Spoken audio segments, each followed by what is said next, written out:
It's time to crown the GOAT. For reference, we're only talking about CSGO, so no 1.6 nostalgia here. Got it? Let's outline the contenders.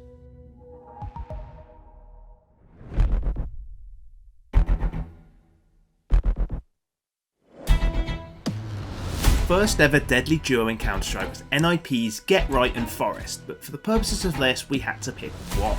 There is an argument for either, but Get Right's impact on the game was probably a bit bigger. Get Right was the prototypical lurker, who in Go at least is credited with changing the meta more than anyone else. Get Right realised something. You didn't actually have to win fights if they were already won before you fired a bullet. He was the best player in the world and part of a team who famously went on an 87-0 run. He also was known as the king of spray control.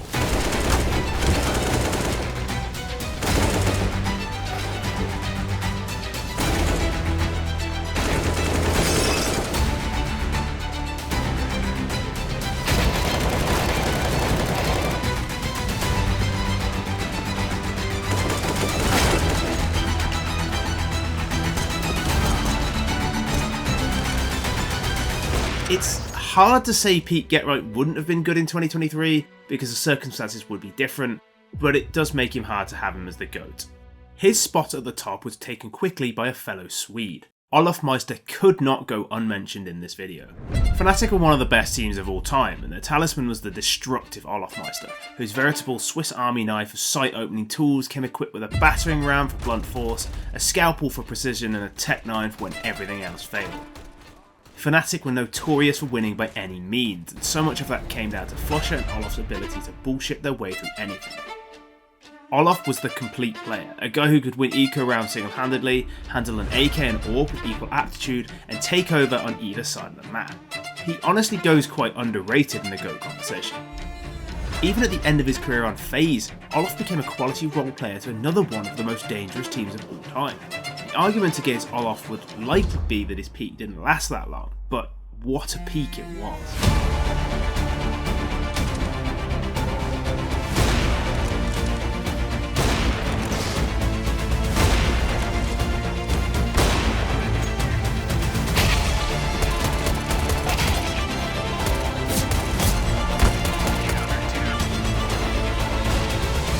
Cold Zero coming in first. Well, now it's back into a 2-on-2 fight. Gonna go for the peak. He gets a shot on Dennis, and Olive is miles away from this action. They don't have a smoke, so this over still. Let's talk about Device, shall we? An impressive rifler turned legendary AWPer, few have the longevity of Device. His rosters have always been among the best in the world, but of course the one that truly left Earth was Astralis. Almost inarguably the best team of all time, I'm sure the comments will tell us differently, but Astralis won everything for about 2 years. 4 majors and 20 other trophies, a frankly absurd amount of MVPs. Device wasn't just a cog in the best machine of all time, he was the engine. There is one accolade he doesn't have though, a HLTV #1. He's been great for 11 years, but he's never been the greatest at any time. Can you be the greatest of all time if you weren't ever considered the greatest in any year? Well, sort of. At times he's been better than every other contender. He's had periods of being better than Simple or ZywOo and definitely Get Right, but never all of them at the same time. Over his career though, you could easily argue it's better than all of them. That is the one blight, if one even can call it that, on his resume. Device changed the way people use the AWP. He countered every single AWPer out there, not just with his hands, but his brain. Often dubbed the thinking man superstar, Device outpositioned the enemy with frightening consistency, and did for AWPing what Erling Haaland has done for goal scoring.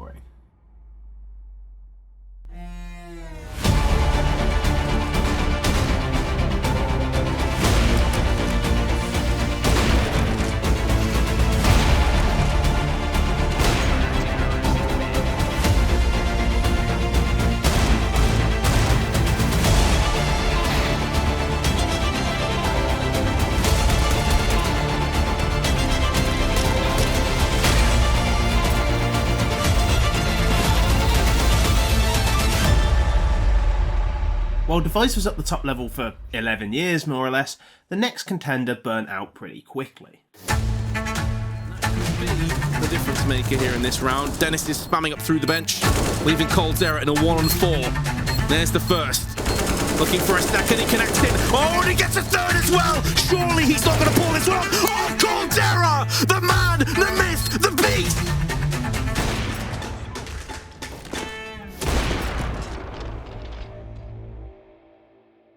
coldzera might not be the best player in the world, but he quite clearly was in 2017. A cold-blooded, clinical, ice in the veins, fire in the hands, straight up hitman. There was nobody in the world who could do what Cold did for those 18 months. He was inevitable. Every game he would win rounds on his own. At some point he would take over and slowly wrap his hands around your throat, choking you out slowly but surely. He was absolutely lethal in the late round and was arguably the best player in the world at that point. Obviously, the argument against coldzera would be that as bright as he shined, it was short-lived. Since he won 2 majors, he's done very little of note, and it's positively, but he did win 2 majors. Anyway, cultural impact. Let's talk about ZywOo. Electronic looking for the cleanest finish. He's been turned on. ZywOo, no help really, but he's still hitting shots. He's already got 3 and 4 and 5 and oh my god, ZywOo!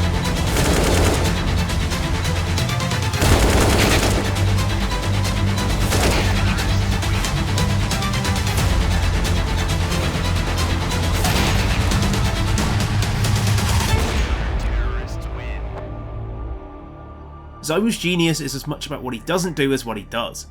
He doesn't make mistakes, seemingly ever. Every clutch is played to perfection. He never seems to overpeak and die, and he's flawless with a rifle or a sniper. Oh, and he's also the best pissed around player ever.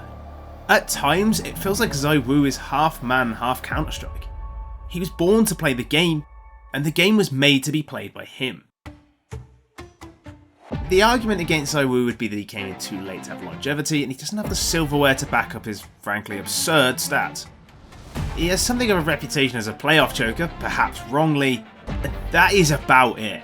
His gameplay is perfection, and he plays every situation perfectly. His gameplay speaks for itself. Potentially the most perfect player of all time. The other argument against ZywOo is the existence of Simple. Flamey's gone down and out, just perfecto and Simple. He needs a multi-kill, first found, Twist aggressing. They have to double peek, he's getting his shot, he's hitting another one! Simple! No! Simple! That's unbelievable!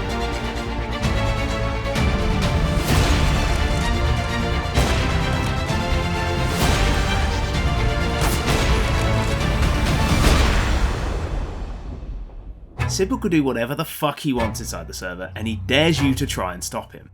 It's a baseline level of arrogance one needs to succeed as a true superstar, and Simple just plays the game like he knows he's the best.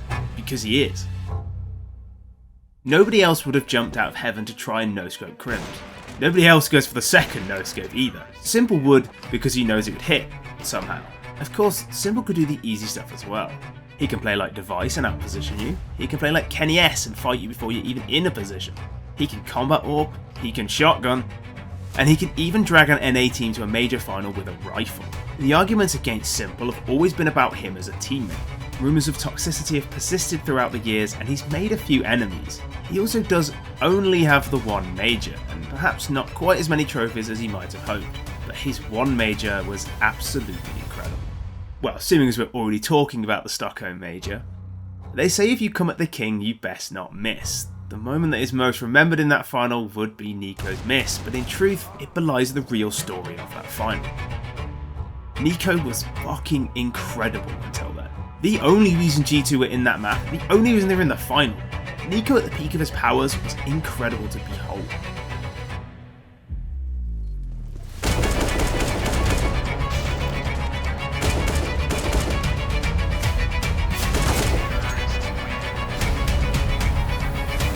NiKo Deagle down in pit, needs to offer some resistance here. Yakindar gone, NiKo... Oh, man!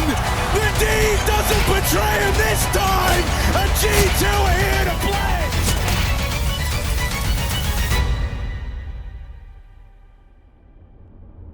The type of first bullet aim that had Shakespeare seen it, he'd have written a sonnet about it. Few things are more satisfying to watch than Nico clearing angles with pixel-perfect headshot aim, rarely needing more than a bullet to kill anyone. But that intro wasn't just a segue, it's also the argument against him as the GOAT. 2 major finals and 2 majors lost, and though FaZe won a lot, did lose some high-profile finals. Nico could, and maybe should, have had so much more glory in CSGO.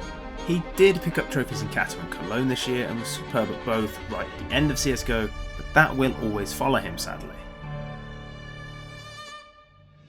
So, who is the GOAT of CSGO? Well, sorry to disappoint, but we're not allowed to just pick one. It depends on what you want. It's all a bit subjective, and any objective measures don't quite tell the full story. It all comes down to what you personally want out of Counter-Strike. If you appreciate the late round genius of coldzera, you're not going to be convinced that Olofmeister was better. If you appreciate the mechanical and cerebral perfection of ZywOo, simple pales in comparison. The general consensus is that it's simple, but there are arguments you can make for anyone on this list if you work hard enough. Here's to the end of the greatest game of all time, and to 10 more years of arguing who the GOAT was.